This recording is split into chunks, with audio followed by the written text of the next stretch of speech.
Bueno, pues buenas tardes a todos. Soy Virginia Moros, responsable del área de pacientes en Vitaler y os doy la bienvenida a nuestro taller Paciente Vital, Conoce tu terapia de oxígeno. Esta es una iniciativa que hemos puesto en marcha desde Vitaler con un objetivo claro, y es que los pacientes de terapias respiratorias domiciliarias y vuestras familias tengáis una buena experiencia con los tratamientos. Y esto, entre otras cosas, pasa por tener acceso a una completa información sobre la patología y sobre su tratamiento. Somos conscientes de que cuando el médico os indica que tenéis que utilizar oxígeno, muchas veces no tiene el tiempo necesario para explicaros por qué y responder vuestras preguntas. Y por eso queremos ser ese apoyo que os ayude a adaptaros a vuestra terapia. Hoy tenemos con nosotros a pacientes que habéis empezado a usar el oxígeno hace poquito, en el último mes, y queremos ayudaros a resolver vuestras dudas. Además, desde Vitaler organizamos todos los meses talleres sobre distintos temas que os pueden interesar. Os remito a nuestra página web, vitalaire.es, donde tenéis disponible el programa que hemos preparado para este 2022. Ahí podéis encontrar talleres sobre distintos aspectos que os pueden interesar y podéis directamente inscribiros en los que os interesen. Además, quiero aprovechar la ocasión para presentaros la sección que tenemos en nuestra web que se llama Inspira 360. Son vídeos acerca de la EPOC y el oxígeno, de la apnea del sueño también, que a lo mejor algunos sois usuarios de la terapia de CPAP, y son una serie de vídeos cortos en los que tratamos desde temas relacionados con la patología y el tratamiento hasta el uso de los distintos equipos y los hábitos de vida saludables. Todo ello está encaminado a haceros más fácil la vida con las terapias respiratorias y resolver vuestras dudas. Cuando de repente os encontráis en casa con un problema y no tenéis a quién acudir, poder acudir a estos vídeos que seguro que os van a resolver muchas dudas. Antes de empezar, quiero compartiros unas normas sobre el taller de esta tarde. El taller está siendo grabado, como podéis comprobar, y esto se hace con la finalidad de poder compartir la grabación en nuestra página web para que todos la podáis volver a ver. Lo que pasa es que, bueno, justamente ahora estamos en un momento de transición, de cambio en nuestra página web y no podemos colgarla ahí. Entonces, directamente lo que haremos es compartir la grabación una vez la editemos con todos los que habéis participado en el taller para que podáis volver a ver otra vez las explicaciones de nuestros ponentes. Sí que durante las explicaciones tanto de Carlos como de Raquel, os pido que tengamos el micrófono apagado. La cámara la tenéis todos por defecto y el micrófono sí que os pido que lo tengáis apagado para no interrumpir sus explicaciones, pero luego al final podéis hacer preguntas a través del chat o incluso activando el micrófono sin ningún problema. Y ahora ya voy a dar paso a nuestros ponentes. Tenemos a Carlos, a José Carlos Hernández, que es responsable asistencial referente de Vitaler en la zona de Galicia, con 22 años de experiencia en las terapias respiratorias a domicilio. Y ayudándole esta tarde está Raquel Cantero, que es responsable asistencial referente en la zona de Castilla y León, con 18 años de experiencia en las terapias respiratorias. Así que, sin más, os doy las gracias por asistir a nuestro taller de esta tarde. Bienvenidos y adelante, Carlos y Raquel. Muy bien, muchas gracias, Virginia, por la presentación. Y nada, un placer de poder saludar a todos los pacientes que están hoy con nosotros en el taller. Y lo dicho, esperamos que sea de buen provecho para todos vosotros poder aprender sobre la terapia y resolver cualquier duda que tengáis. Bien, en el taller de hoy se va a centrar en la insuficiencia respiratoria crónica y hábitos de vida saludables que podríais llevar para mejorar vuestra calidad de vida. Ahora vamos a ver en un índice qué es lo que vamos a tratar en concreto en el taller de hoy. Vamos a ver primero qué es la insuficiencia respiratoria crónica. A veces, en ocasiones, como decía Virginia, pues no tenemos toda esa información o estamos muy nerviosos a la hora de recibir el diagnóstico con el médico y no tenemos del todo claro qué es lo que ha ocurrido en nosotros para que nos instauren un tratamiento. Vamos a ver en qué consiste ese tratamiento con el oxígeno. Evidentemente, los tratamientos que instaure vuestro neumólogo pues serán seguramente más amplios, pero nosotros nos vamos a centrar sobre todo en lo que es responsabilidad nuestra en ese servicio que nosotros os ofrecemos, el oxígeno, la oxigenoterapia. Luego vamos a poder ver y aprender qué es una exacerbación. Luego pasaremos a ver esos hábitos de vida saludables, unas pequeñas pinceladas que quizás sean más fáciles de llevar si aportamos cosas concretas que sí que podéis llevar a cabo y sin dar demasiada información y no saturaros. Y finalmente vamos a, bueno, una parte más distendida del taller. Vamos a practicar lo aprendido haciéndoos algunas preguntas sobre lo que hemos hablado durante el taller. Y finalmente, pues podréis, bueno, pues a lo mejor personalizar esas dudas que tengáis y trasladárnoslas a Raquel y a mí. Por eso, si durante el taller sí que efectivamente sobre lo que estamos explicando hay algo que no ha quedado claramente explicado, pues podríamos hacer una pequeña parada para volver a recapitular. Pero si es una duda particular, pues os agradecemos esperar al final del taller. Siguiente. Bien, queremos empezar teniendo en consideración que sepáis que para vosotros sois la parte más importante del proceso de la enfermedad, ¿no? Y de la instauración de una terapia. Por tanto, es conveniente que expreséis vuestras necesidades y preferencias durante el diagnóstico y también a la hora de abordar el tratamiento. Vuestra voz debe ser escuchada por los profesionales de salud y es así como podremos conseguir conseguir adherencia, conseguir que entendáis el porqué de las cosas y esto todo va a facilitar el poder llevar el correcto seguimiento de la terapia. Siguiente. Ahora nos vamos a centrar primeramente, como os decía, en qué es la insuficiencia respiratoria crónica. Siguiente. Bien, pues la insuficiencia respiratoria crónica es la incapacidad mantenida del sistema respiratorio para cumplir con su función básica, que es el intercambio de oxígeno y dióxido de carbono entre la sangre y el aire ambiente. Nosotros respiramos este aire ambiente que está enriquecido normalmente, el porcentaje de oxígeno es del 21%, es el aire que respiramos cuando no tenemos un aporte extra de oxígeno y cuando hay un problema intrínseco en los pulmones, bien por un problema estructural en cómo puede recorrer el aire todo a lo largo del recorrido hasta que lleguen a los alvéolos, pues si hay algún problema, pues va a aparecer la insuficiencia respiratoria crónica. En consecuencia, las células no pueden realizar las funciones correctamente y los individuos que las sufren sienten una importante dificultad para respirar y tolerar el ejercicio. Y esta insuficiencia respiratoria crónica va a aparecer en patologías como el asma, la bronquitis, el enfisema pulmonar, la neumonía. La bronquitis y el enfisema forman parte del EPOC, que es donde nos vamos a centrar principalmente porque la mayoría de las indicaciones que tenemos para instaurar los tratamientos en vuestros domicilios vienen de pacientes diagnosticados de EPOC. La bronquitis es la primera parte de la evolución de la EPOC, donde simplemente hay a lo mejor producción de moco, esa tos, pero ya en el enfisema pulmonar ya hay una lesión en los alveolos, que son la parte final del sistema respiratorio, donde después a través del intercambio gaseoso, a través de los capilares que rodean a estos alveolos, pues cuando hay deterioro del alveolo, pues aparece el enfisema pulmonar. La neumonía es cuando hay una infección.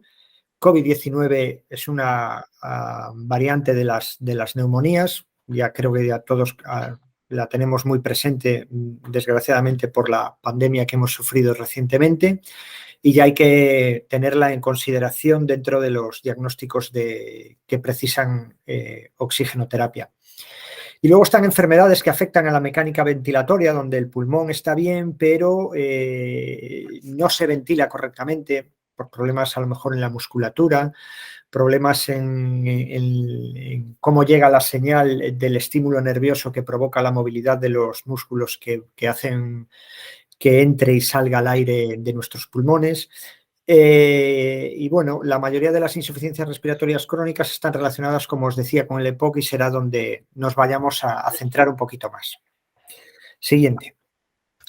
Aprendiendo más sobre la insuficiencia respiratoria, podemos distinguirla entre la crónica y la aguda. La crónica es aquella enfermedad pulmonar con clínica mantenida que evoluciona progresivamente y en mayor o menor medida. Bueno, habrá gente que se encuentre en un estadio más avanzado de esta enfermedad crónica y tendrá entonces una clínica más acusada, y otros de vosotros pues no tenga tanta incidencia porque todavía se está comenzando a instaurar la enfermedad.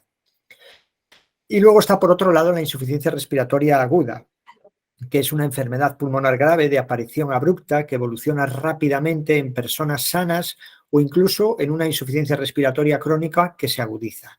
Así que la aguda podrían sufrirlo tanto pacientes no diagnosticados de una enfermedad, pues por ejemplo cuando cogemos un proceso respiratorio infeccioso, una neumonía, y en cambio y también puede aparecer en pacientes que tienen una insuficiencia ya diagnosticada, crónica, y que en algún momento aparece esa exacerbación, que vamos a ver más adelante en el taller en qué consiste esa agudización de la enfermedad, que es un empeoramiento brusco. Siguiente. ¿Qué es la EPOC? Centrándonos en esta enfermedad, que es la que más prevalencia tiene dentro del tratamiento con oxigenoterapia, pues es la enfermedad pulmonar obstructiva crónica, de ahí su nombre. Afecta al 10% de la población, a personas entre 40 y 60 años, y se caracteriza por la dificultad del paso del aire debido a una obstrucción en el interior de los bronquios. Lo que ocurre es que hay una inflamación. Aquí podéis ver a la derecha en el dibujo pues un bronquio obstruido, un bronquiolo obstruido, donde se ve que hay una inflamación y va a haber esta parte verde que es la secreción excesiva de moco, que lo que va a hacer en definitiva ocasionar una dificultad para introducir el aire y sobre todo para expulsarlo, con lo cual va a quedar aire atrapado. El aire que nosotros exhalamos es un aire rico en CO2 y debemos exhalar ese gas que es perjudicial para nuestro organismo, y cuando hay una enfermedad pulmonar obstructiva crónica, pues esto lo va a dificultar mucho. Al final de la foto veis esa especie de racimo de uvas. Bueno, pues esos son los alveolos, donde la parte más distal de nuestro aparato respiratorio, donde se produce el intercambio gaseoso entre oxígeno y el CO2, esto que os comentaba, el dióxido de carbono. Cuando simplemente hay inflamación y moco, hablamos de bronquitis. Cuando ya hay destrucción de los alveolos propiamente dichos, pues que se van mezclando unos con otros, se van destruyendo las paredes de cada uno de ellos y se van formando un único conjunto. Eso finalmente lo que repercute es que aparece el enfisema pulmonar y hay una mayor dificultad para hacer el intercambio gaseoso. La sangre a través de los capilares pasa por esta parte del sistema respiratorio, pero no tiene la misma capacidad de entregar CO2 para expulsar y de recoger oxígeno. En consecuencia, los pulmones no aportan el suficiente oxígeno al organismo y quien la sufre se fatiga fácilmente. Lo que vamos a notar es esa fatiga que vamos a describir ahora en la siguiente diapositiva. Pasamos. ¿Qué síntomas van a aparecer entonces en la enfermedad pulmonar obstructiva crónica? Pues principalmente la tos. Es un mecanismo de defensa pues para tratar de provocar la eliminación de ese excesivo moco que se acumula en nuestro sistema respiratorio. Que en definitiva, bueno, pues, como digo, se debe al exceso de moco, y el moco se produce porque una sustancia, generalmente el tabaco, que ha estado durante mucho tiempo entrando nosotros en interacción con el tabaco, vamos, fumando, pues va a provocar esa reacción en las células de las paredes del sistema, digamos, de la mucosa que tapiza los bronquios y los bronquiolos por dentro. Entonces va a haber un aumento en la cantidad, un cambio en el color del moco y en el cambio también en la consistencia. Se va a volver más espeso el moco y en consecuencia más difícil eliminarlo. A todo esto, como debido al exceso de moco, no entra el suficiente aire y no sale el suficientemente aire rico en CO2, pues va a aparecer la disnea, porque no hay el suficiente aporte de oxígeno a nuestras células. Entonces, la disnea es la sensación que vamos a tener como de falta de aire, de ahogo. que va a ser más intensa a medida que hagamos ejercicio. Va a aparecer también la opresión en el pecho, ruidos respiratorios, la estrechez de las vías respiratorias va a provocar sibilancias similares a las hipercaracterísticas del asma.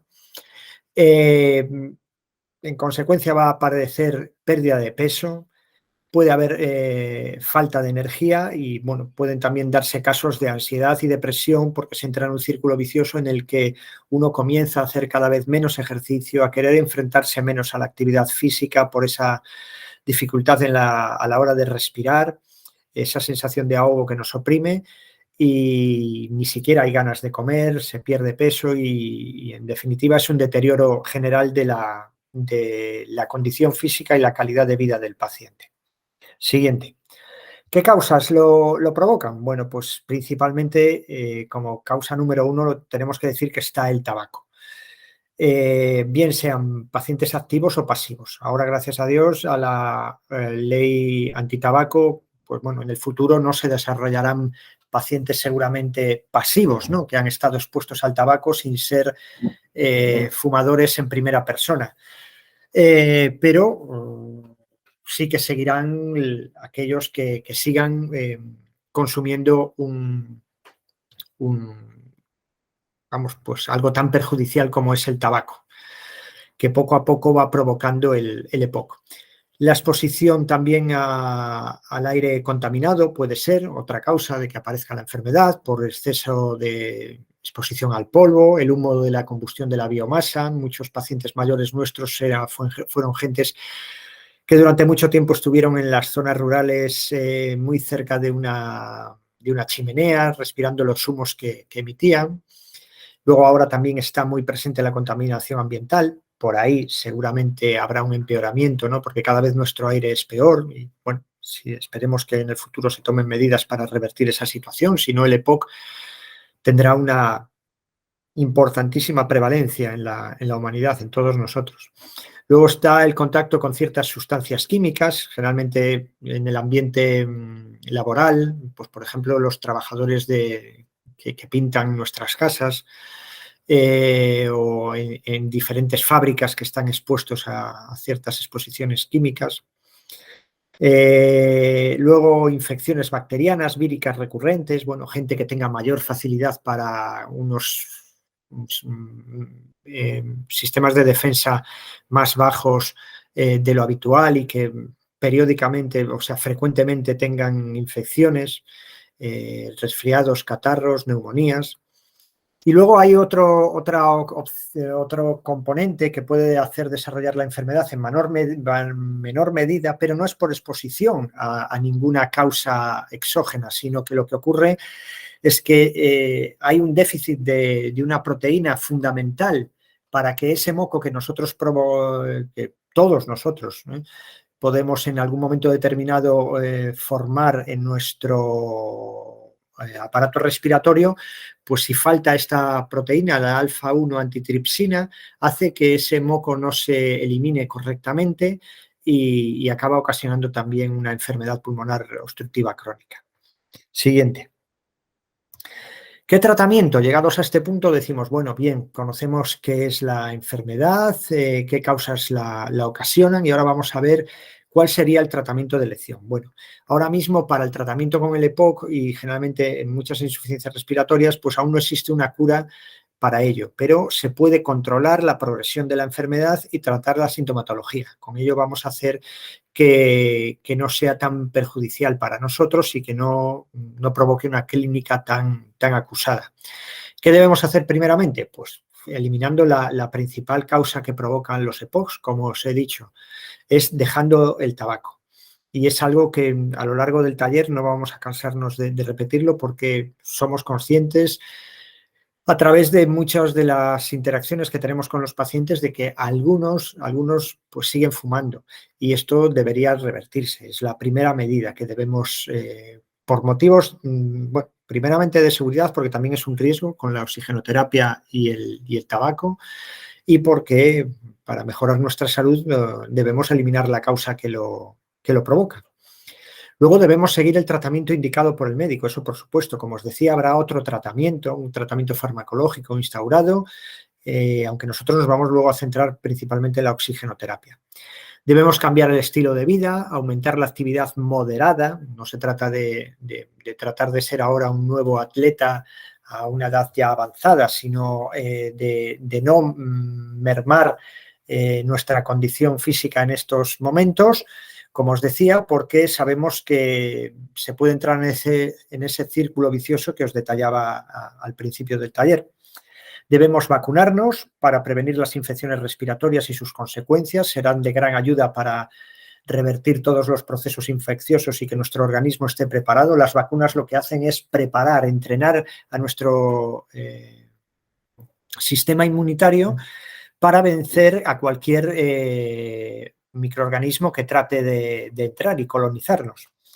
Debemos utilizar el oxígeno las horas que nos ha pautado el médico. Esto es fundamental, es muy, muy importante, porque existen 2 estudios que dejaron en torno a los años 80 muy claro la conveniencia de usar oxigenoterapia cuando había una insuficiencia respiratoria y que los beneficios esperados de ello, que es reducir la disnea, el cansancio y sobre todo aumentar la esperanza de vida de los pacientes que sufrían las enfermedades pulmonares, pues que esto se alcanza si se cumple con el tratamiento. Si no se cumple con el mínimo que nos ha indicado el médico, y estamos hablando que generalmente los pacientes de EPOC tienen una pauta de 16 horas al día, pues los beneficios caen en picado, y esa esperanza de vida, esa mejora de la calidad de vida cae en picado si no cumplimos con el número de horas instaurado por el médico.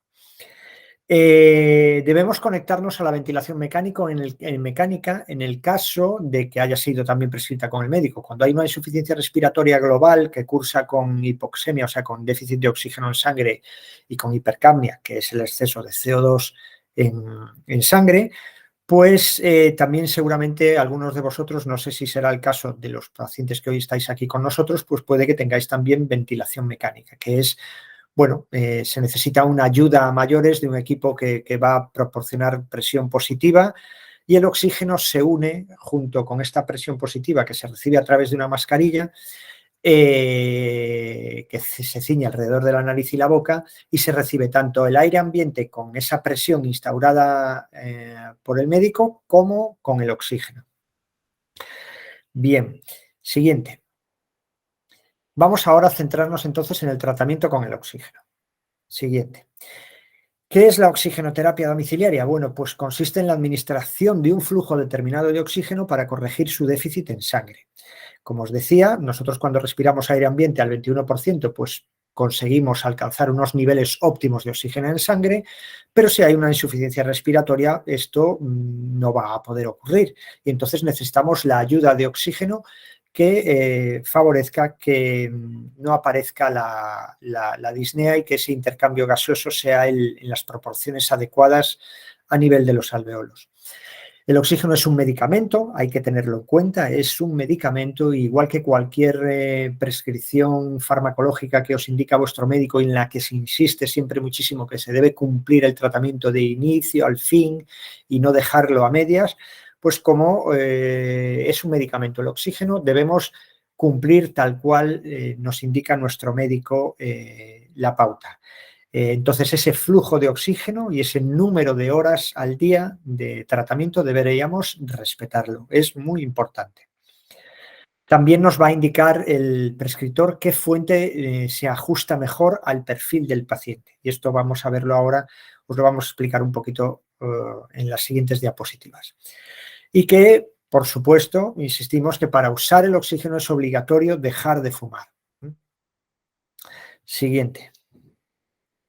¿Qué beneficios vamos a encontrar con la oxigenoterapia? Bueno, pues vamos a corregir el déficit de oxígeno en sangre, por supuesto, se va a ya alcanzar los niveles adecuados. Un paciente que tenga una insuficiencia respiratoria y que pueda hacer uso de un pulsioxímetro, sabéis que a veces, no sé si alguno de vosotros tenéis esta herramienta en el domicilio, ahora ya se puede disponer de ellas en las farmacias. y tienen un precio económico y se puede comprar. No hay que obsesionarse con un pulsioxímetro para mirar. De hecho, a veces puede ser incluso contraproducente. Hay que saber utilizarlo. Saber utilizarlo me refiero a interpretar el dato que vamos a recibir, que hay que entender que tenemos un problema respiratorio y que no nos vamos a poder enfrentar a competir con la saturación de oxígeno en sangre de nuestro cuñado que no tiene, por ejemplo, una insuficiencia respiratoria, un EPOC. Entonces, esto hay que ser cuidadoso con ello, ¿no? Si tenéis esta herramienta. Bien, pues entonces el oxígeno va a corregir ese déficit, va a mejorar en consecuencia la función pulmonar, el aparato respiratorio va a trabajar mejor, la musculatura respiratoria no va a trabajar forzada, va a disminuir la sensación de ahogo, va a aumentar la supervivencia, insistimos, cuando cumplimos con la pauta indicada, va a reducir el agravamiento de la enfermedad, va a aumentar la tolerancia al esfuerzo, porque, bueno, si a medida que nos encontramos mejor con el oxígeno, nos vamos a enfrentar que cuando tengamos que hacer un esfuerzo, nos vamos a encontrar mucho mejor para poder hacerlo. Si no hay indicación de oxígeno en esfuerzo, es decir, si vuestro médico no os ha indicado una fuente portátil para llevarlo, es que, bueno, no tenemos un proceso respiratorio tan avanzado. Y ese aporte de esas horas, de esas 18 horas, de esas 16 horas que hablábamos, 15, 16 horas que sí que va a instaurar, va a permitir que cuando salgamos no lo necesitemos.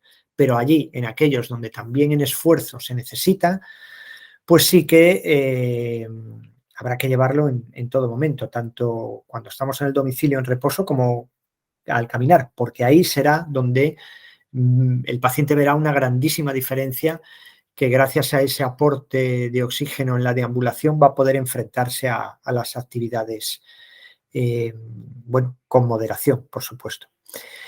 Va a permitirnos, en consecuencia, ser más autónomos. Vamos a poder salir entonces a pasear y vamos a poder seguir haciendo actividades sociales a las que no debemos de renunciar.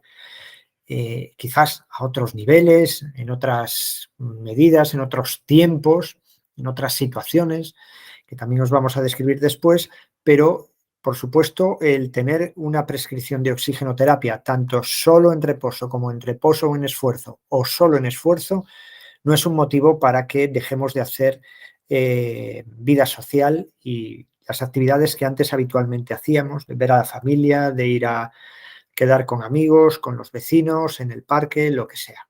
Siguiente. Para que conozcáis un poco, porque a veces hay un poco de falta de información. Bueno, también es cierto que no se detalla generalmente a todos los pacientes una vez que hay la instauración de una terapia de oxígeno, no se detalla todo el abanico que hay, pero a veces sí que nos llegan preguntas de pacientes que han visto a otros compañeros con otra fuente de oxígeno y siempre tenemos que aclarar a veces algún dato. La fuente de oxígeno quien la indica es siempre el médico y él es el responsable de instaurar esa fuente de oxígeno.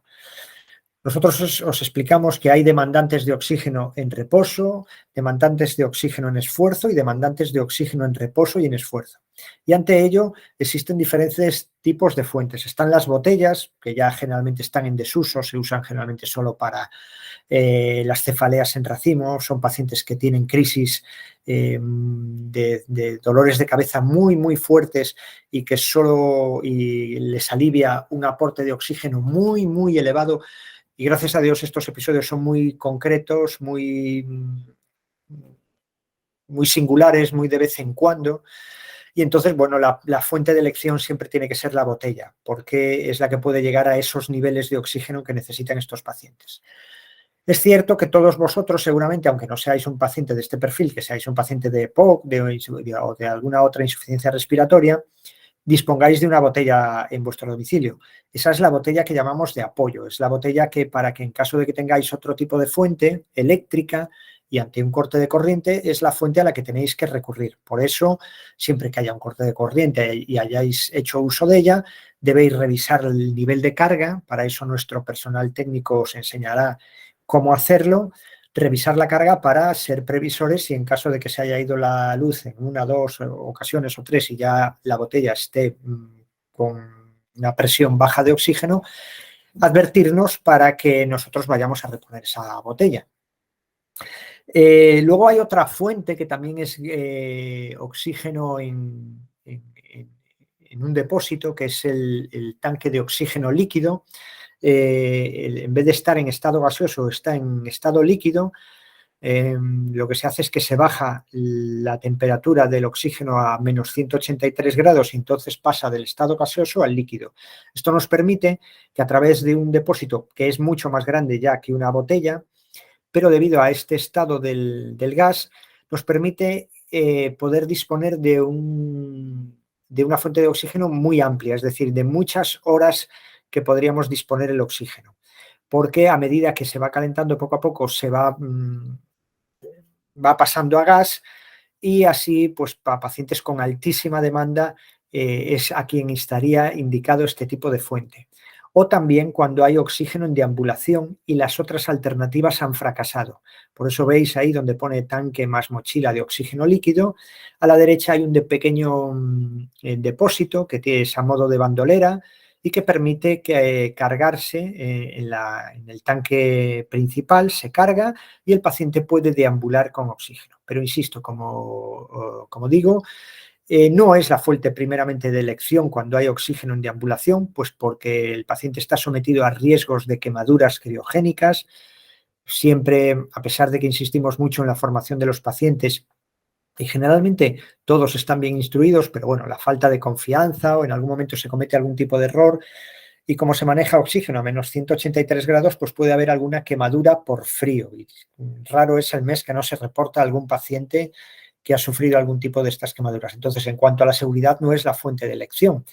Y también, bueno, pues hay que estar siempre dependientes de cargar la mochila en el domicilio, con lo cual, bueno, pues es un poco esclavo para el paciente el no poder irse a muchos sitios que quisiera, porque tiene que estar siempre dependiente de cargar esa mochila.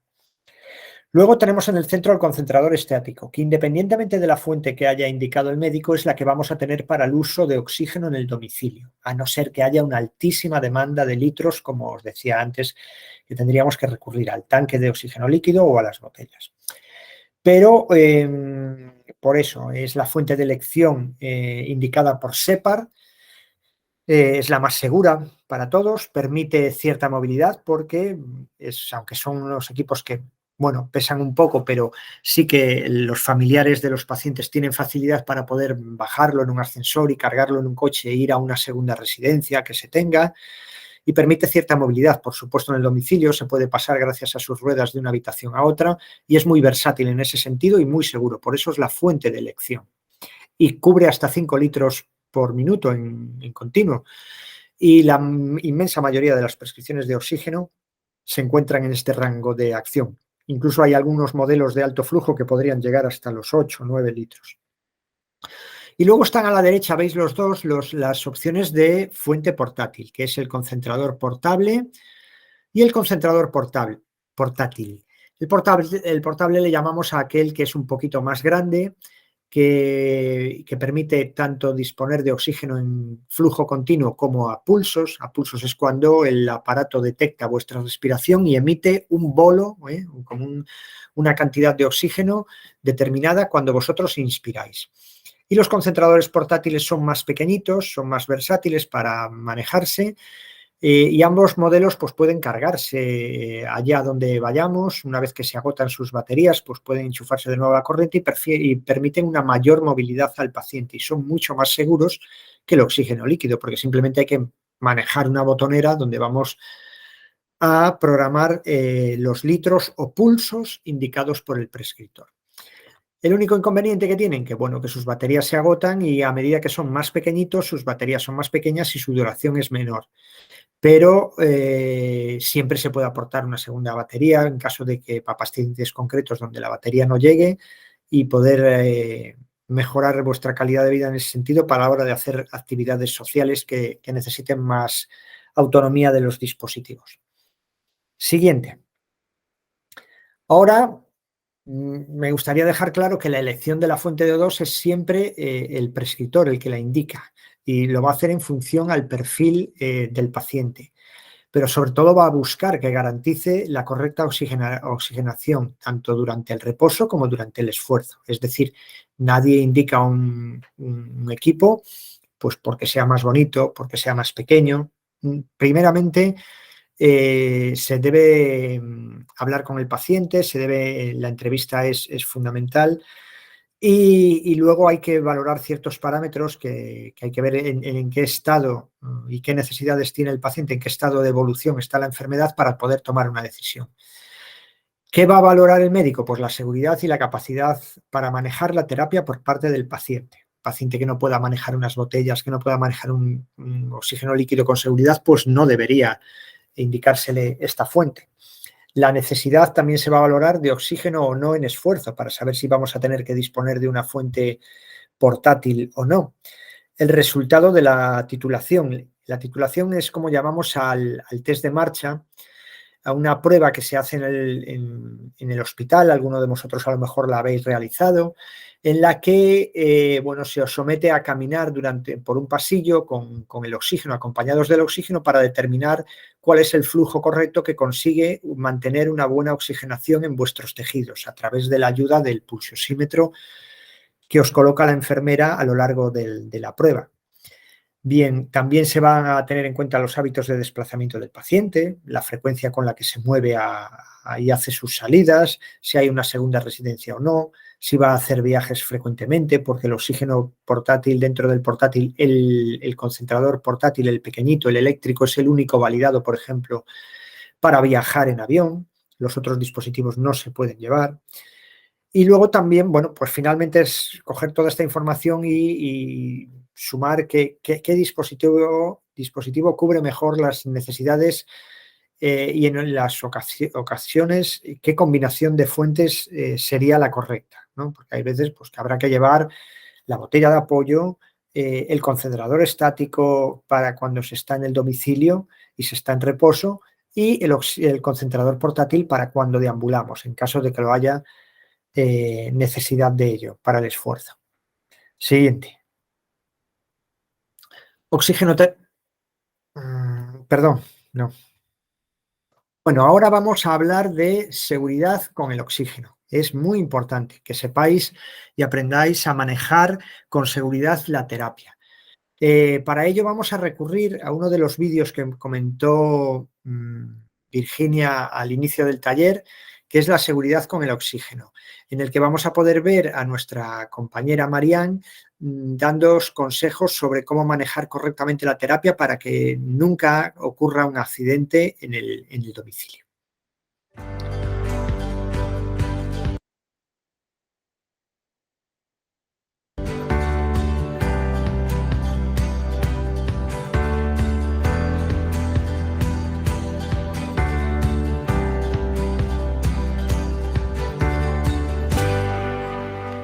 María, me han dicho que no se debe fumar cerca del oxígeno, pero ¿realmente es tan peligroso? ¿Hay más precauciones que deba tener en cuenta al utilizar el tratamiento? Fumar cerca del oxígeno es peligrosísimo, Isabel.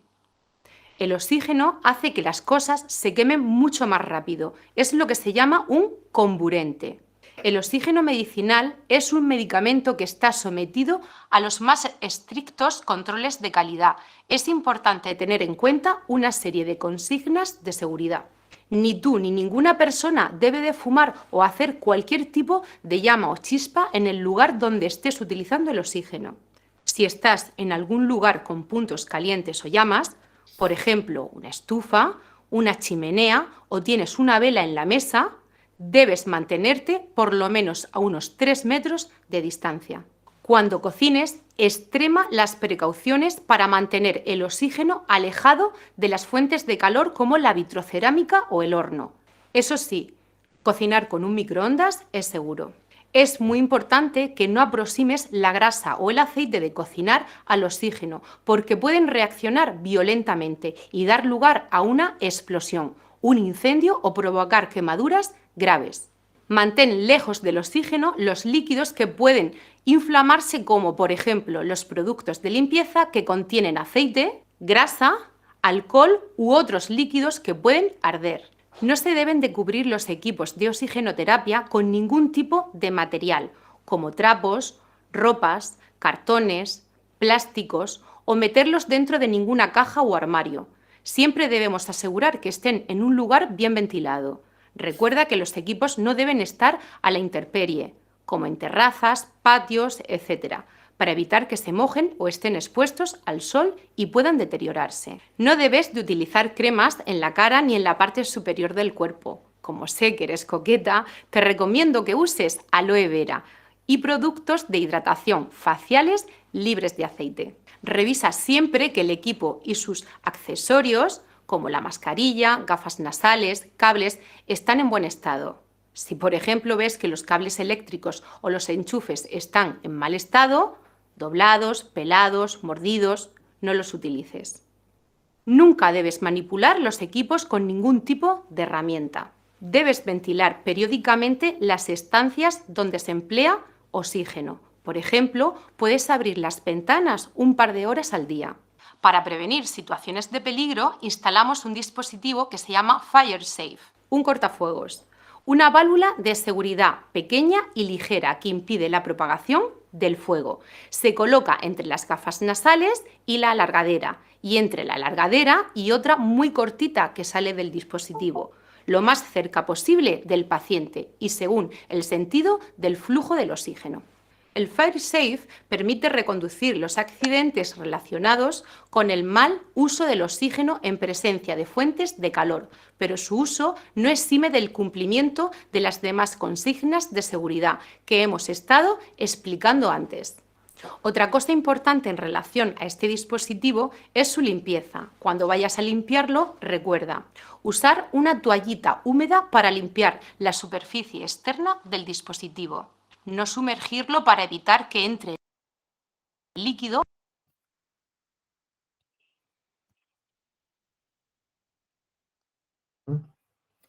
entre las... A ver. Sí, parece que se debe tener algún problema con los datos en ese momento. Qué pena. Conexiones con la alargadera y las gafas nasales o mascarilla. No tirar el dispositivo al hacer un cambio de gafa nasal. El FireSafe es reutilizable. De todas formas, ante cualquier duda que te surja, contacta con tu equipo Vitalaire. Para nosotros, la prioridad es la seguridad de nuestros pacientes y empleados.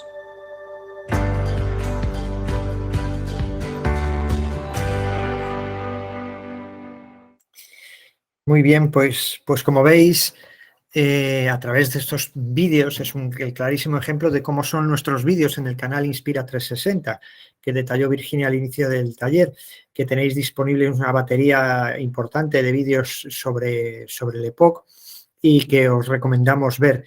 Hay bastante información ahí, a lo mejor no os habéis quedado con todo. Y tanto volviendo a ver este taller como acudiendo directamente a los vídeos que más os interesen, que están organizados por temática, os ayudará muchísimo y sobre todo a cumplir con la seguridad del oxígeno, que es muy, muy importante, como habéis visto. Siguiente. Bien, ahora vamos a entrar en una parte donde vamos a detallar algunas de las preguntas que normalmente nos hacéis los pacientes en los domicilios, las principales dudas que suelen surgir al inicio de la instauración del tratamiento. Una de ellas, por ejemplo, es ¿cuánto tiempo va a durar el tratamiento con oxígeno? Pues solo el médico, que es quien ha prescrito el tratamiento, va a decidir esto. Puede que sea una indicación aguda o una indicación crónica. A veces hay indicaciones de corta duración y a veces pues, las crónicas que se instauran durante un largo periodo. Y es lo que va a objetivar el nivel de oxígeno en sangre y va a tener capacidad en función de cómo sea vuestra evolución de modificar la pauta o incluso de suspender la terapia si ha habido mejoría y ya no hay necesidad. Otra pregunta frecuente es, ¿puedo prescindir algunos días del tratamiento? Pues no. Como todo medicamento, que hemos insistido en ello, el oxígeno es un medicamento, debe ser tomado en función de la posología definida por el médico, tanto los litros como las horas que se han indicado al día, noche. Daros cuenta que cuando tenéis una prescripción de 16 horas día, se dice al día en su conjunto, es decir, que las 8, 9, 10 horas que durmáis habrá que restarla. Por eso tendréis luego esas otras 8 horitas de libertad para poder, a no ser que tengáis una prescripción de 24 horas, es cierto, pero en ese caso podríais tener tiempo para hacer vuestra vida social habitual. ¿Puedo modificar el flujo de oxígeno prescrito por el médico? Pues en general no. Puede ser peligroso o hacer que el tratamiento sea ineficaz. Entonces, en ciertas condiciones y bajo la autorización del médico sí que podríais hacerlo. Es decir, pues imaginaros cuando hay una agudización que nos indican subir el nivel de oxígeno. Pero siempre debemos seguir esa pauta y no hacerlo nosotros por nuestra cuenta. A veces reportamos casos de farmacovigilancia, que es cuando un paciente, por ejemplo, hace un uso excesivo del oxígeno, ¿no? Cuando uno lo hace por defecto, o sea, no cumple con la terapia, estaría presentando un problema de adherencia, pero si ponemos el oxígeno de más, tanto en litros como en horas, pues podríamos estar oxigenando nuestros pulmones. Siguiente. Otra pregunta, pues ¿cuánto me va a costar el tratamiento? Pues nada, está perfectamente cubierto tanto por la Seguridad Social o como por la compañía privada en caso de que tengáis vuestro seguro privado y a través de la pertinente compañía se haya instaurado el tratamiento. Siempre ninguno de nosotros, del personal asistencial, el personal técnico, nadie os podrá cobrar nada por la terapia. Cuando salgo de casa, ¿debo llevar el oxígeno? Pues si la prescripción lo indica, sí. Es decir, cuando hay una demanda de oxígeno en deambulación ante el esfuerzo. Para eso el médico ya habrá dispuesto de la fuente oportuna para que podáis disponer de este oxígeno, que ya hemos visto y hemos aprendido que podría ser a través de los concentradores portátiles eléctricos, el portable, que ya es un carrito con ruedas, un equipo un poco más grande, y luego el pequeño, que es a tipo bandolera, tipo bolso. Y en caso de que estos no sean la opción, pues porque no consiguen oxigenar correctamente al paciente, tendríamos que recurrir al oxígeno líquido. ¿Puedo continuar el tratamiento si me voy de vacaciones? Pues sí, por supuesto que sí, y es que hay que hacerlo. Lo que sí que hay que hacer es que hay que avisar con la debida antelación para poder suministrar el equipo en el lugar de vacaciones o de destino, ¿no? Donde vayamos a pasar un periodo corto o un poco más largo, ¿no? Eso ya depende si son unas vacaciones o es que vamos a un evento, a visitar simplemente a un familiar un par de días. Siempre hay que comunicarlo y nosotros os podemos ayudar porque debido a que la prestación del servicio que vosotros tenéis de oxigenoterapia puede ser que os tengáis que desplazar a una comunidad autónoma donde opera una compañía diferente a la nuestra, diferente a Vitalaire. Entonces, pues hay que hacer los trámites correspondientes. Y aún coincidiendo la misma compañía, también hay que comunicarlo al servicio de la administración que autoriza las altas y las bajas para valorar si podéis llevar el equipo o se tramita a nivel administrativo. Ellos tramitan que cuando vosotros lleguéis al destino tengáis disponible el oxígeno. Hay también información en nuestra web sobre cómo viajar con oxígeno y hay vídeos de Inspira 360 que también os hablan de ello. Siguiente. Ahora vamos a pasar al tercer bloque del taller, vamos a hablar sobre la exacerbación, que es la agudización de la enfermedad, cuando sufrimos un proceso respiratorio y empeoramos. Bien, pues por definición, la exacerbación es un empeoramiento que produce un cambio brusco en el estado de salud y que generalmente se debe a un proceso infeccioso, bacteriano o vírico. Pues nos ha colonizado en algún momento un microorganismo y no hemos podido luchar con las defensas, a pesar a lo mejor incluso de estar vacunados, y entonces se desarrolla un proceso que va a provocar un empeoramiento de la enfermedad. Es muy importante entonces conocer los síntomas, los signos de la exacerbación, porque os va a ayudar a tratarla sobre todo a tiempo, a reducir el tiempo de recuperación. Cuanto antes avisemos, esto es como un incendio, ¿no? Cuanto antes avisemos con más facilidad se apagará el fuego y vamos a impedir que sea grave. No se pueden prevenir todas las exacerbaciones, eso tenéis que tenerlo claro, aunque tengamos toda nuestra pauta de vacunas, cumplamos el tratamiento, nos cuidemos, no nos expongamos al frío, siempre. A veces los microorganismos siempre encuentran el camino para invadirnos y tenemos la mala suerte de desarrollar un proceso de este tipo. Ahora, para ello, para que entendáis mejor de primera mano de nuestro médico Iñaki Martín, vamos a ver otro vídeo de Inspira. No, perdón, antes tenemos otra diapositiva en la que os voy a detallar rápidamente y luego sí que vamos a poder ver ese vídeo más detallado, pero vamos aquí en esta diapositiva a ver rápidamente cómo identificarla y qué debo hacer. Pues si aparece mayor dificultad al respirar, si aparece un sonido silbante en el pecho que antes no estaba instaurado, si hay cambios en el color y la cantidad del moco y si hay agravamiento de la tos, pues es posible que estemos sufriendo una exacerbación. Por eso ahora vamos a ver ese vídeo que os comentaba.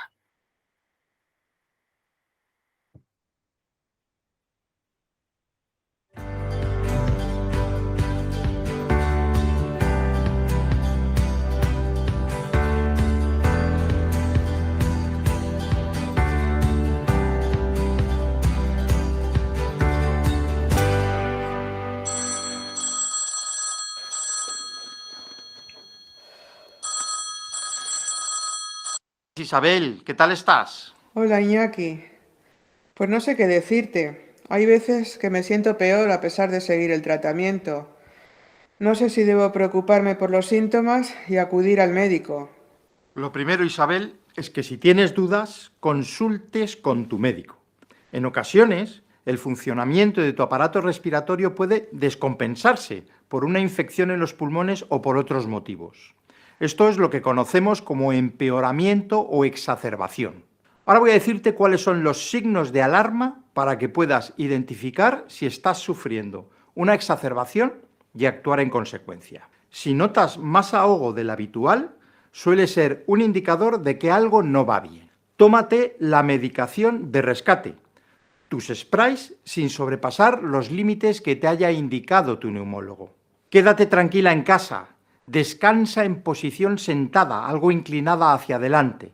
Siéntate en una silla con los pies separados y apoyados sobre el suelo. Inclínate hacia adelante. También puedes ponerte de pie inclinada hacia adelante, apoyándote en una repisa o inclinándote un poco sobre ella. Si llevas oxígeno en casa, colócatelo según te lo haya pautado el médico. No lo aumentes. Realiza ejercicios de fisioterapia respiratoria, pero no te agotes. Muévete más lentamente. De esta forma ahorrarás energía. Y es muy importante, si notas que sigue sin mejorar, te recomiendo que llames al equipo médico que te atiende. Otro signo que no debemos pasar por alto es el de los cambios de las secreciones. Tener más moco de lo habitual, experimentar un cambio en el color de estas, puede sugerir un empeoramiento de la patología. Si tienes estos síntomas, o bien presentas un cambio en la consistencia de las secreciones, es decir, mocos más espesos, imposibilidad de expectorarlos, esto es lo que debes hacer.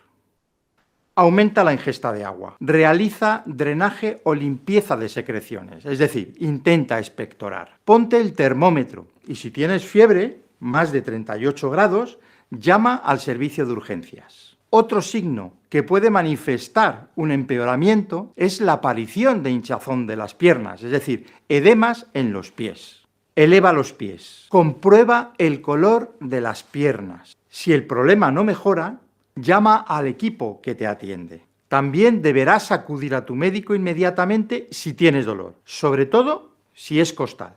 Si notas molestias, no dudes en acudir a tu médico y explicarle el tipo de dolor. En caso de que el dolor no sea controlable, acude al servicio de urgencias. Además del aumento de la disnea, cambios en las secreciones, hinchazón en las piernas y aparición de dolor, existen otros síntomas que te pueden hacer pensar que estás sufriendo una exacerbación. Tener más sueño del habitual durante el día o problemas para conciliar el sueño por la noche. Experimentar dolor de cabeza por las mañanas. O estar irritable o confuso mentalmente también pueden ser síntomas de que algo está empeorando. De todas maneras, Isabel, si estás preocupada, ten en cuenta que la prevención siempre es nuestro mejor aliado. Y para que te pongas manos a la obra, voy a resumirte las principales consignas que debes seguir para evitar, en gran medida, una exacerbación. No fumes. Realiza el tratamiento tal y como te lo ha prescrito tu médico.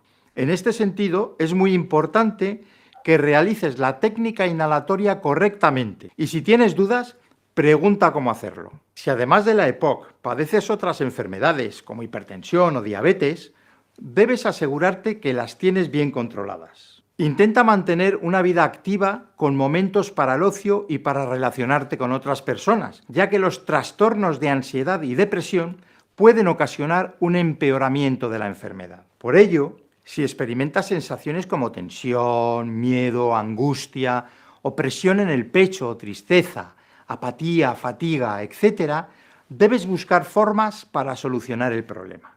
En definitiva, cuidar tu salud emocional es tan importante como cuidar tu salud física. Es importante que tengas presente qué tiempo va a hacer si piensas salir a la calle.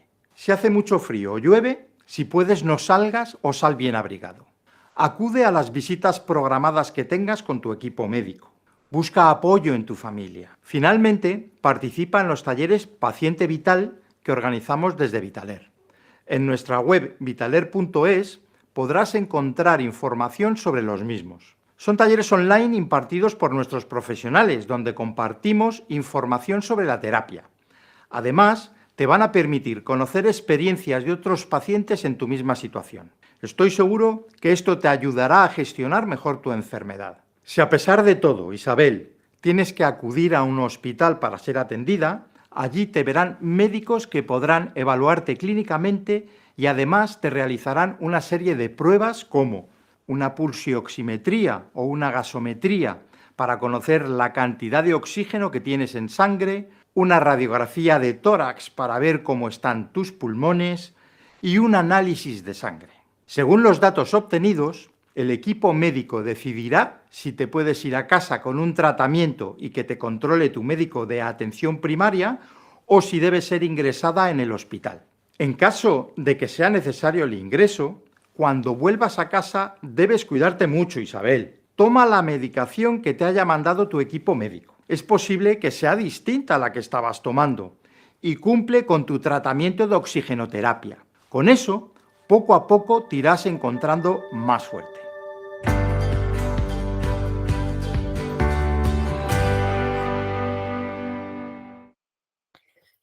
Muy bien, como veis, habéis podido ver pues con mucho más detalle a través de nuestro médico en qué consiste la exacerbación y creo que tendréis mucha información para detectarla precozmente y poder acudir, tomar las medidas que haya instaurado el médico en caso de que comience y poder identificar cuándo hay que acudir al médico o al servicio de urgencias.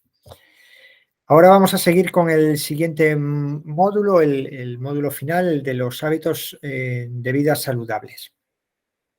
Bien, ¿cuáles son esos hábitos que podemos hacer? Bueno, pues seguir primeramente una buena alimentación, mantener un peso adecuado, practicar ejercicio, no fumar, recordad que insistimos mucho en ello, dejar romper radicalmente con el tabaco, realizar actividades de ocio adaptadas y planificadas, esto es muy importante, no se trata de ser un superhéroe, sino de no mermar nuestra condición física y mantenerla en la medida de lo posible, pero sobre todo no empeorarla. Para eso hay que mantenerse activo con actividades adaptadas y bien planificadas, porque si hacemos a lo mejor un día una salida y nos sale todo mal porque no hemos sido previsores, no hemos mirado el tiempo, no hemos revisado la temperatura, no hemos revisado la duración de la salida y nuestro dispositivo portátil está limitado para alcanzar tantas horas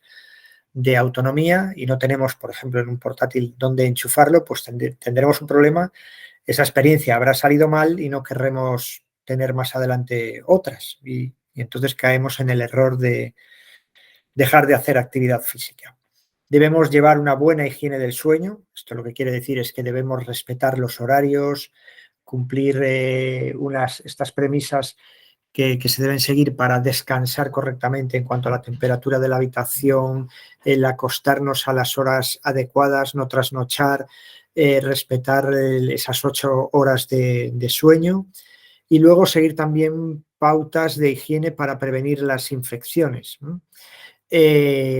Bueno, pues tratar de minimizar que esos microorganismos nos colonicen y si somos cuidadosos, pues tendremos más posibilidades de luchar contra ellos, o mejor dicho, de que no nos colonicen. Siguiente. En cuanto a la alimentación, ¿en qué consiste una buena alimentación? Bueno, pues vamos a daros unas pinceladas rápidas. Yo creo que muchos de ellas seguramente las conocéis, pero se basan en hacer comidas ligeras, poco abundantes, repartidas entre 4 y 6 tomas al día.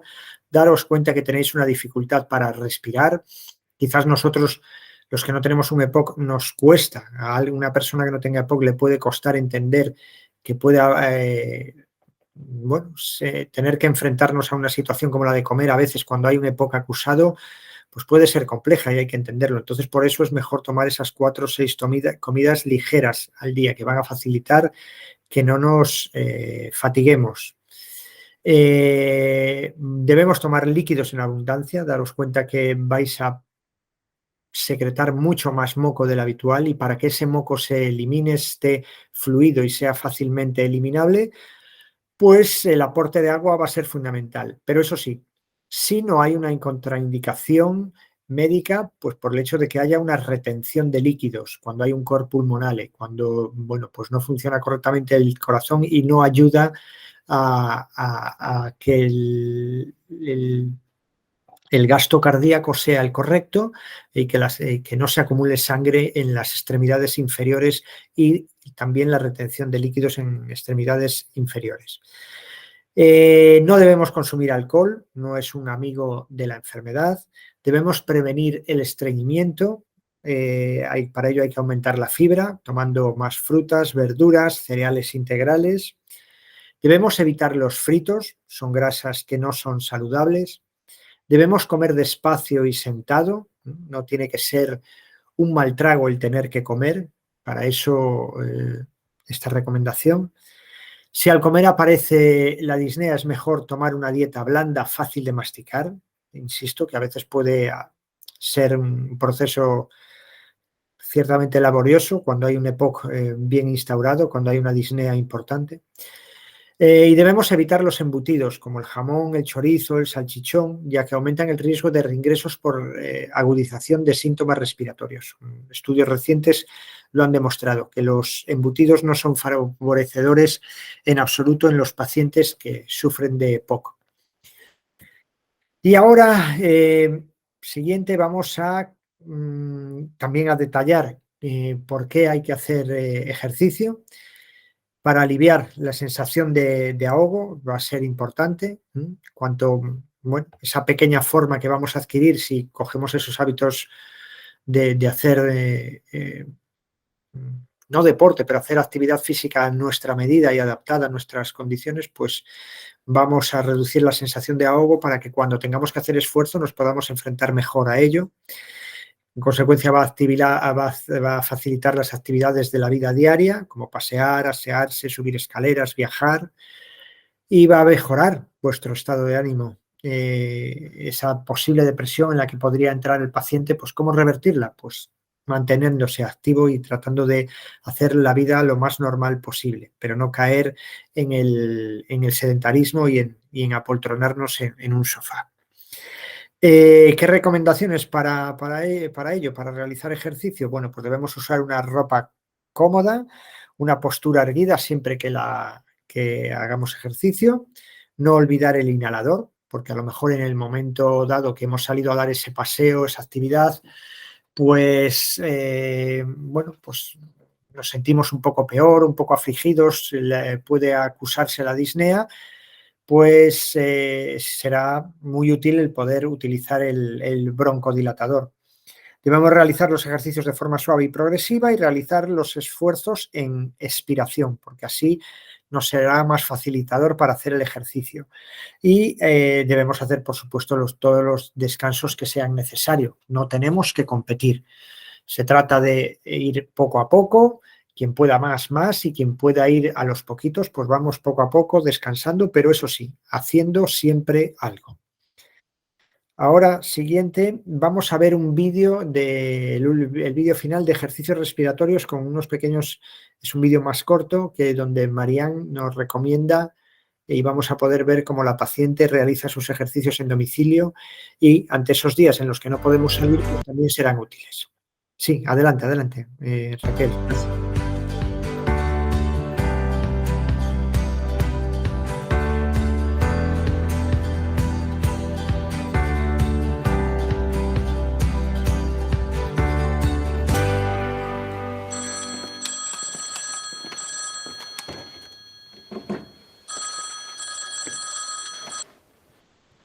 ¿Qué tal, Isabel? Espero que estés bien. ¿Te acuerdas que el otro día estuvimos hablando sobre hábitos saludables? Pues en este vídeo te voy a enseñar algunos ejercicios que te van a ayudar muchísimo.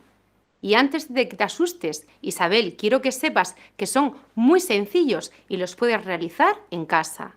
Ya verás que si los haces durante un tiempo vas a mejorar y mantener tu fuerza muscular. Estos ejercicios los podemos realizar sin carga o con algún peso adaptado a nuestras posibilidades.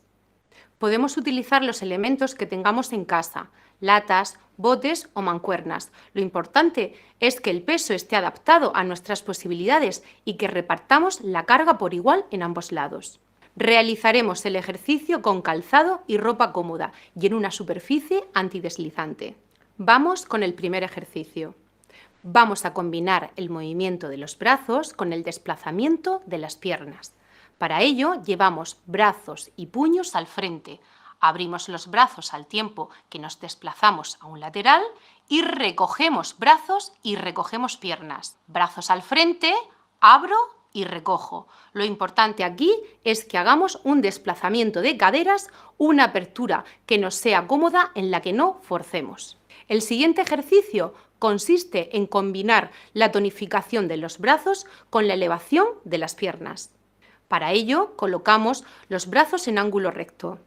Brazo, hombro, codo, en ángulo recto. Y abrimos los brazos al tiempo que elevamos la pierna y tomamos aire. Cerramos los brazos, al tiempo tiramos el aire y bajamos la pierna. Tomo y tiro. Tomo y tiro. Lo importante aquí es no elevar los brazos por encima de los hombros. En general, recomendamos que se hagan unas 10 repeticiones. En caso de fatiga, hay que disminuir la carga y el número de repeticiones. Pero lo importante es mantenerse activo. Además, te quiero recomendar un par de posturas que te van a ayudar en tu día a día para que realices menor esfuerzo. Por un lado, al agacharte a coger algo del suelo y por otro, al ponerte los zapatos. Para coger cosas que están en el suelo, los movimientos son: la pierna de atrás actúa como un péndulo. El cuerpo se mantiene en equilibrio con el pie y la cadera del lado en el que está apoyado. Si es necesario, apóyate en algún mueble para dar estabilidad. Debemos soltar el aire al agacharnos y tomar aire al volver a levantarnos. Para ponerte los zapatos, te recomiendo que utilices zapatos sin cordones a ser posible, para evitar tener que agacharte. De todas formas, te voy a dar un truco. Toma asiento en una silla. Coloca un pie sobre la rodilla opuesta. Mantenemos la rodilla girada hacia afuera para evitar comprimir el abdomen. Nunca te agaches para ponerte los zapatos. Con estas recomendaciones estoy segura que tu día a día te será mucho más llevadero.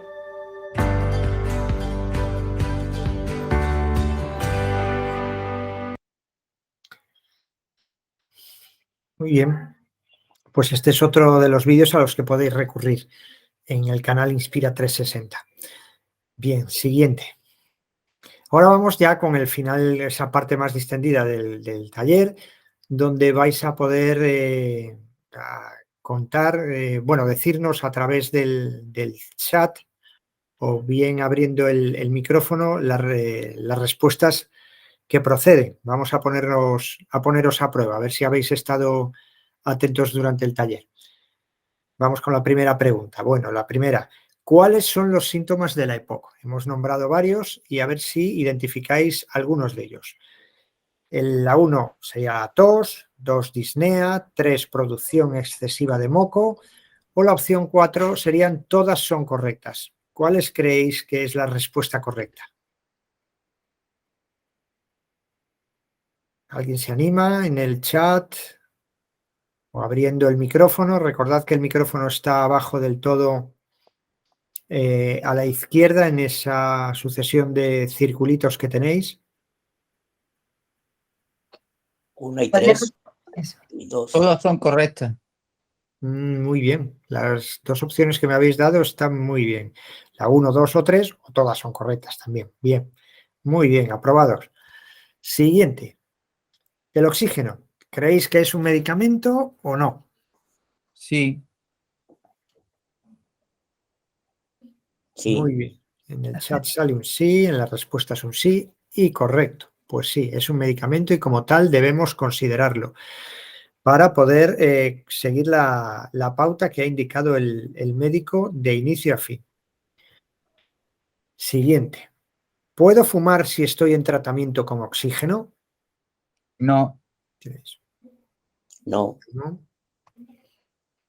Y la respuesta correcta es, por supuesto, que no. En absoluto. Fumamos si tenemos oxígeno. Siguiente.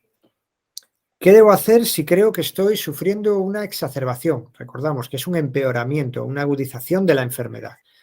Lo consultamos al médico, esperamos a encontrarnos mejor, no hacemos nada.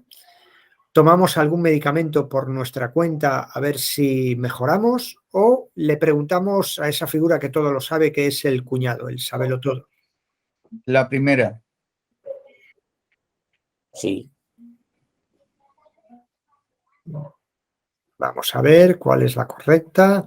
Efectivamente, consultar al médico. Siempre que haya dudas, podéis recurrir también a nuestro canal, a repasar en el vídeo para poder identificarla y saber cuándo tenéis que acudir al médico, pero ante la duda y cuando es algo importante, siempre hay que consultar al médico para saber si modificamos la pauta de oxígeno.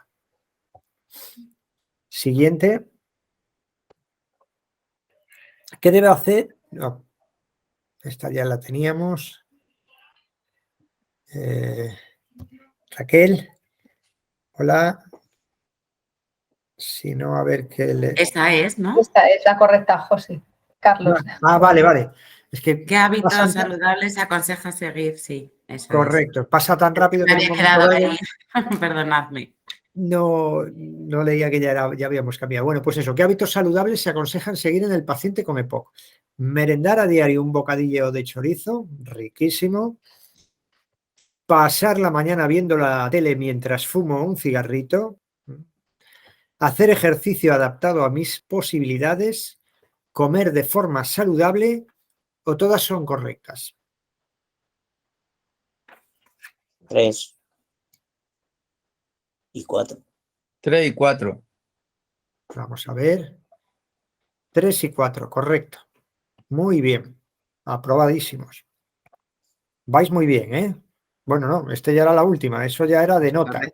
Sobresaliente. Chicos, os habéis portado muy bien. Habéis estado atentos. Pues bueno, ahora ya llegamos a la parte en donde abrimos el turno de preguntas, bien a través del chat o a través del micrófono.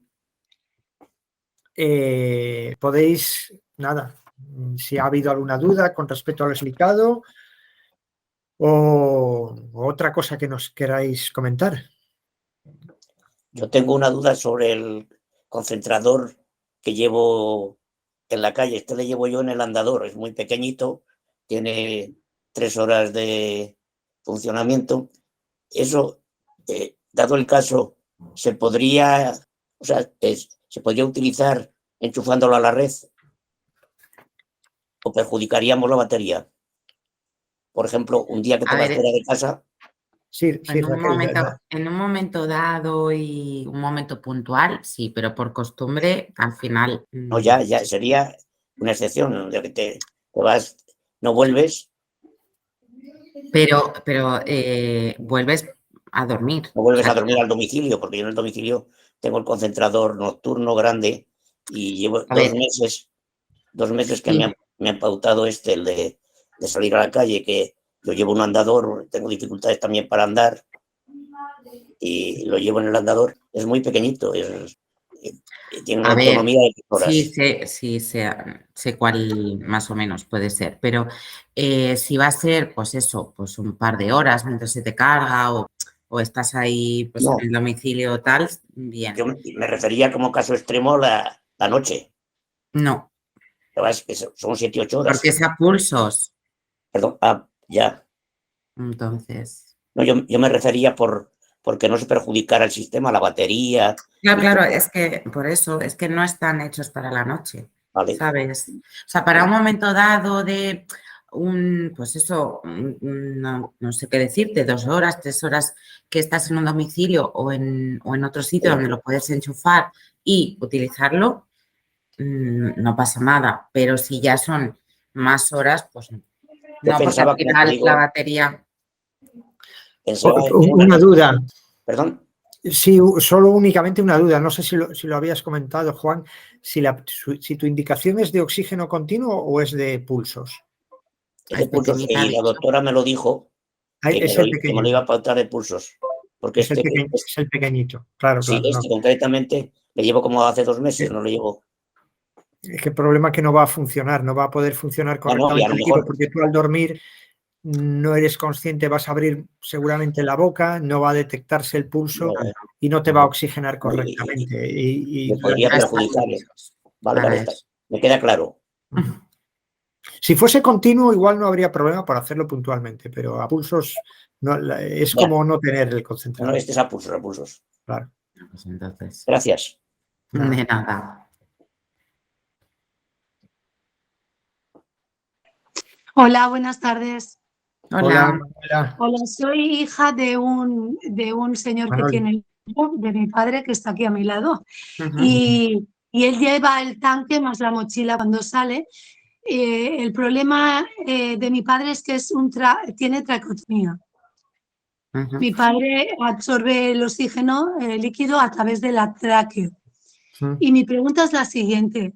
Nunca lleva bien adaptada porque, claro, la mascarilla en el facial se adapta bastante bien, pero a nivel del cuello nunca la lleva, o la goma le va a veces un poco más grande y le decimos, papá, adáptatelo bien.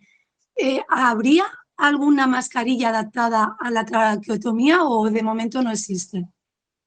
Las mascarillas de tracotomía de oxigenoterapia son estándares y es cierto que no hay un sellado ahí hermético y de hecho hasta sabes que hay 2 orificios grandes importantes para mezclar el aire ambiente con el oxígeno y no, de todas formas es algo común con lo que cuenta el médico y debería poder oxigenarse bastante bien. Sí, no pasa nada, porque se quede un poco holgada. No pasa nada. No. Hay que tratar de A ver, ponerle hay lo que mejor intentar, posible. claro, que se ajuste, pero al final es lo que dice José Carlos, tiene esos agujeritos, pues bueno, porque salga un pelín por los lados tampoco pasa nada. Vale. ¿Vale? Otra cosa, como ha dicho muy bien José Carlos, ¿es? ¿Carlos? Sí. Bueno, como has dicho muy bien José Carlos, mi padre tiene obsesión con lo del pulsómetro, se llama, lo del dedo, lo lleva hasta para la calle. Ahora que está aquí a mi lado, sonríe, pero es que tiene obsesión. Pues muy mal, ya lo hemos dicho que es una herramienta útil que en cierta medida puede ser necesaria y nos va a ayudar para saber, sobre todo, identificar esas exacerbaciones, cuando alguien está realmente mal y tendremos ese punto crítico que nos habrá dicho el médico, oye, que si baja de esto, poneros en contacto con nosotros, pero hay que entender que un paciente que tiene un proceso crónico y una indicación de oxígeno no está como nosotros. Ojalá se pudiera revertir la enfermedad y en unos pocos días de tratamiento volver a oxigenar correctamente. Entonces hay que entender que si nosotros normalmente saturamos al 98, 99, pues una persona que tenga un problema, lo normal es que esté pues en 95, 94, 93.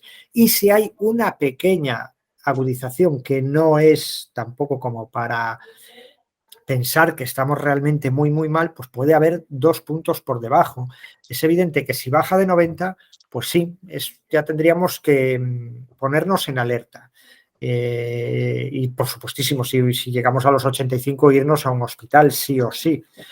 Pero aún así hay ese margen en el que los pacientes están saturando al máximo de su nivel y es lo correcto, porque ya están con el oxígeno, están bien y no se va a poder conseguir más. Y esa obsesión de mirar el dato,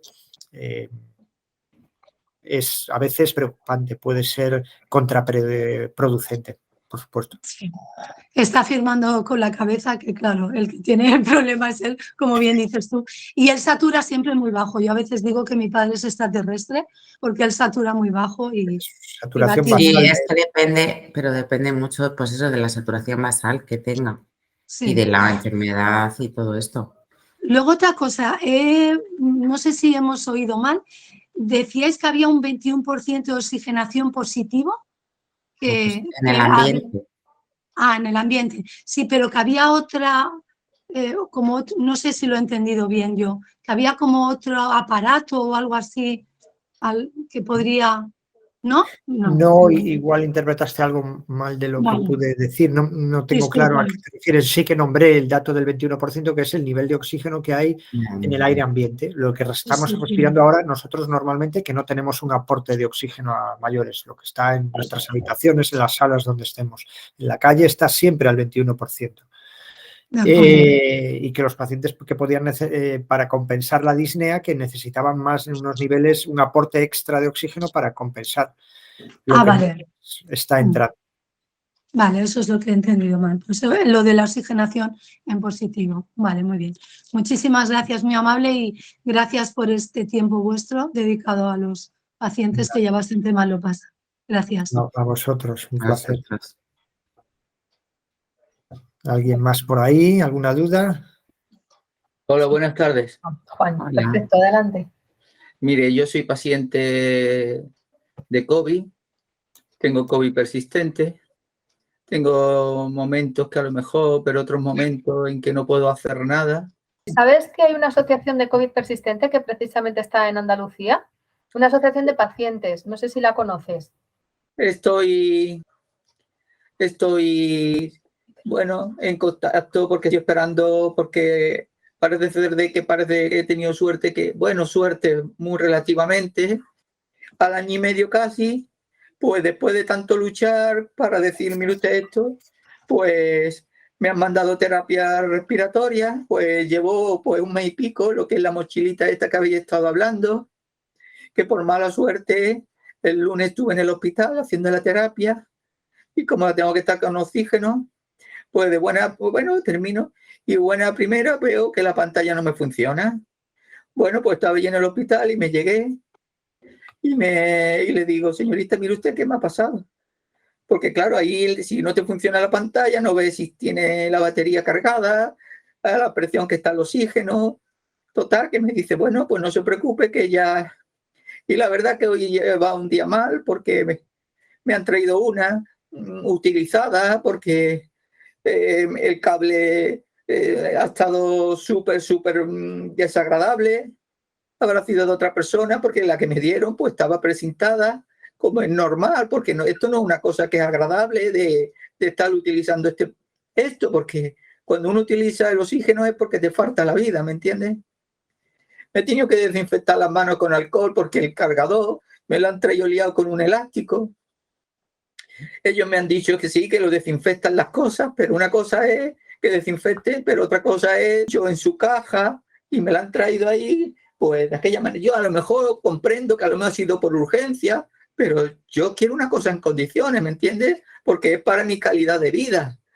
Y la verdad que es una cosa que tú estás respirando. Yo cuando estuve en el hospital, cuando estuve allí en la empresa vuestra, pues me dijo la compañera, dice, yo se lo puedo cambiar por otro, pero necesito el cargador y eso. Y digo, bueno, pues, dice, pero vaya que si no, pues se lo mandan a casa, ¿vale? Con que vamos a ver la solución que me dais.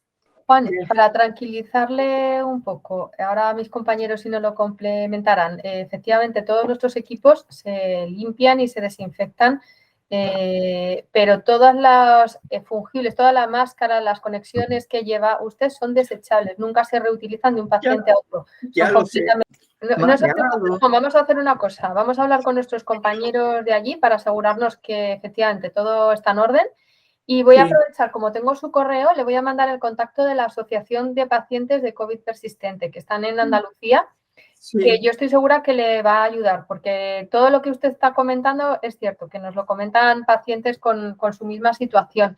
Es difícil que muchas veces los médicos identifiquen síntomas tan variados y que se pueden achacar a muchas cosas y es verdad que cuesta mucho, pero el hecho de estar dentro de una asociación donde va a encontrar otros pacientes que tienen los mismos síntomas, los mismos problemas que usted, le va a ayudar y sobre todo pueden hacer fuerza para buscar médicos que sean especialistas de su patología y que les puedan ayudar. Entonces, yo le voy a pasar por correo electrónico el contacto de la asociación para que usted pueda hablar con ellos, que estoy segura de que le va a venir muy bien porque efectivamente es una situación muy desesperada. Muchísimas gracias por escucharme y ya le digo, muchísimas gracias.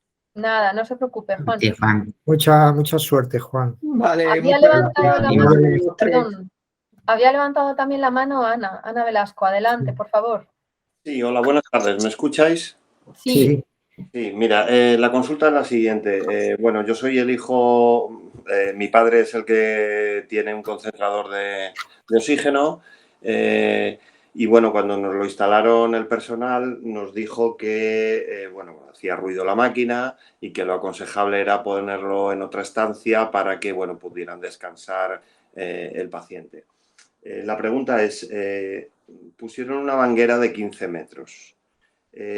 ¿Con esa cantidad de metros es posible que se pierda flujo en la cantidad de oxígeno que le llega al paciente? O si no hay ningún tipo de fuga, no tiene por qué haber ningún tipo de pérdida en cuanto a la capacidad real de suministro de oxígeno.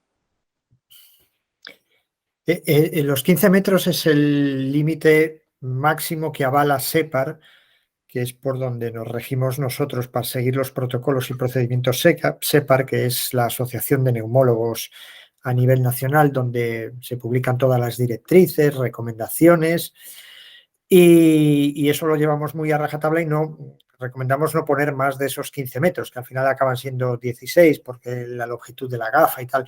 Y en esa longitud no se pierde en absoluto nada del flujo de oxígeno. Nosotros a veces medimos los caudales directamente del equipo o después de esos 15 metros y no varía en absoluto. Yo personalmente hice pruebas Yo también. porque esa fue una de las grandes dudas hace años cuando esto surgía, ¿no? La longitud de las alargaderas, y le garantizo que no, que se garantiza el mismo flujo de oxígeno. Entiendo, disculpe, entiendo que no por eso, por decir, esto es un flujo continuo y en la medida que no haya ningún tipo de pérdida en ninguno de los metros de la manguera, pues no tendría por qué, ¿no? Porque es continuo y si está marcado a 2 litros, pues a 2 litros es lo que tiene que llegar. Eso es lo que entendía, pero ¿por qué es la pregunta?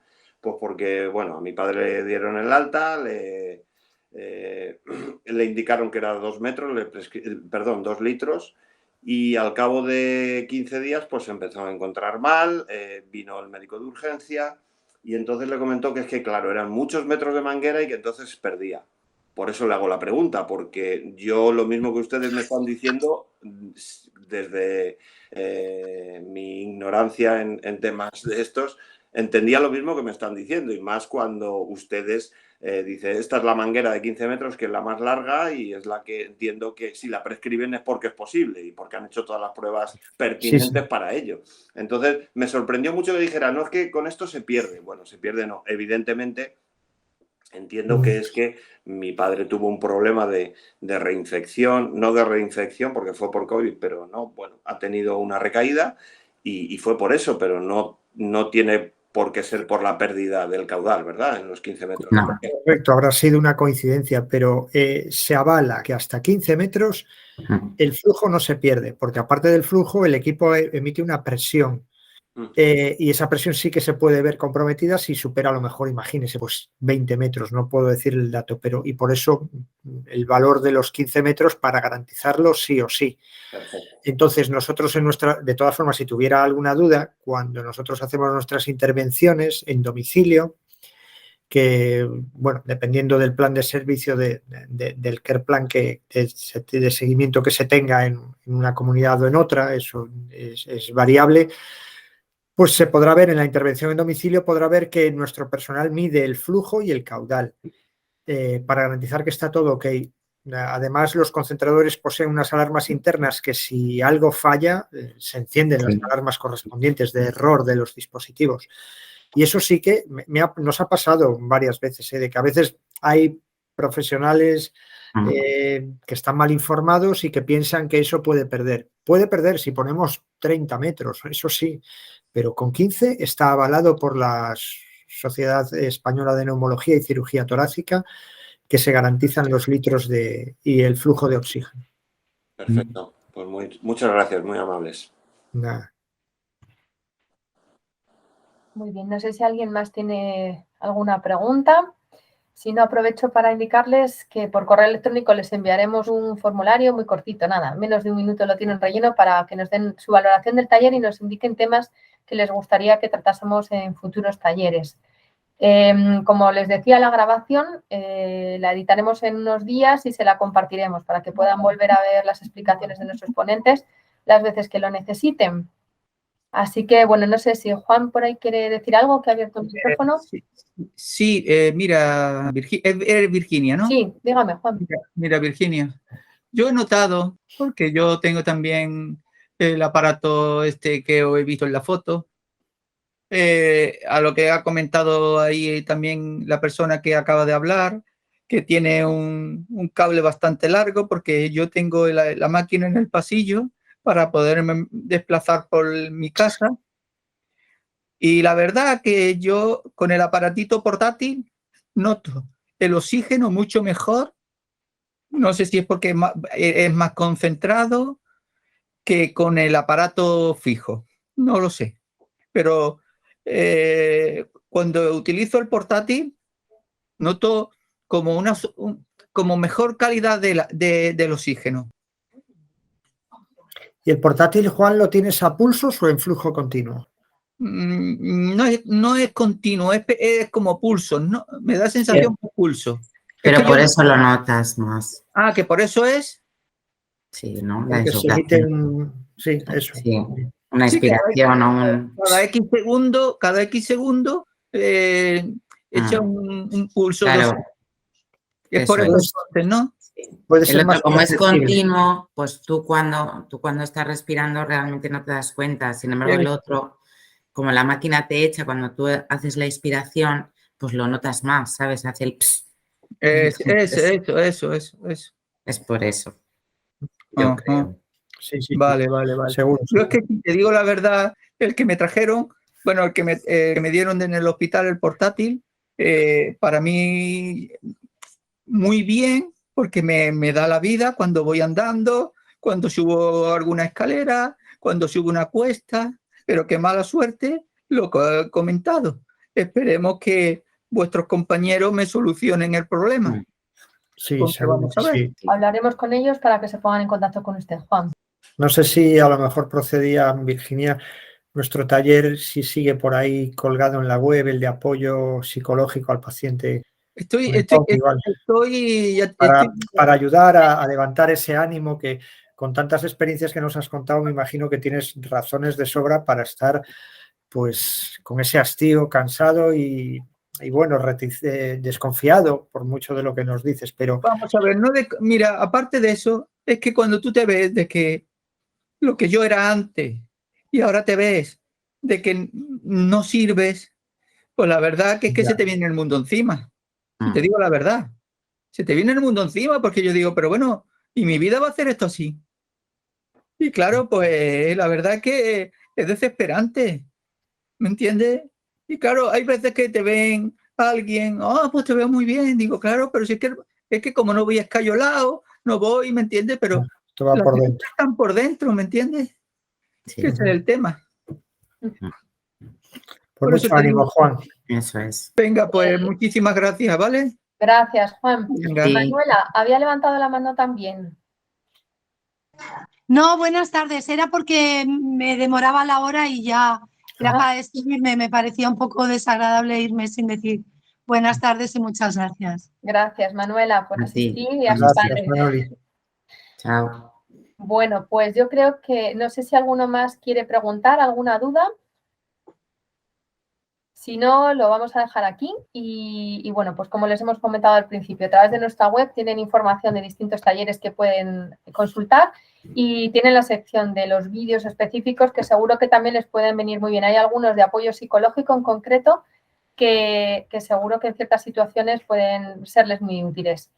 Así que, bueno, pues dar las gracias a nuestros ponentes, a Carlos y Raquel, por compartir su sabiduría con nosotros y a ustedes por estar esta tarde con nosotros y por tener interés en seguir mejorando con su terapia. Lo dejamos aquí. Muchas gracias a todos.